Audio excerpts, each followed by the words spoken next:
Balamusizaako amanya ze Judy Ssemugabira Kyayita nga olwaleero nziza okubatontomera ku bitontome byaffe ebitwatontomanga nga tuli baana bato. Ngenda kutontoma ebitontome bibiri.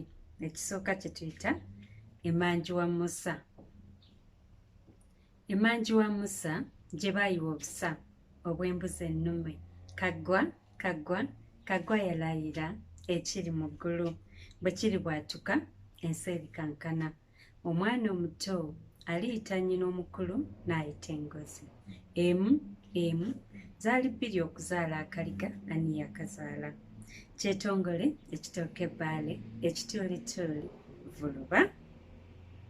Ekyo nno kye kitontome ekisoose.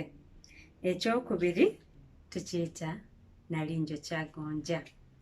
Kansubire nti nno ab'emyaka gyange mukyajjukira ebitontome ebyo.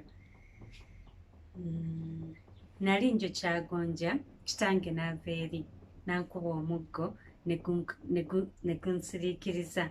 N'empita bayita n'agaana. Busungu bwa muyima busookera ku mutwe ne bubuna omubiri. Mala okulyeyidde sijja kulyeyidde. Katungulu anadda katungulu etadde. Doola doosa tumba. Doola doosa tumba. Awo nno ebitontome byaffe bino ebibiri we bikomye. Mwebale nnyo mubalidde okukolereza.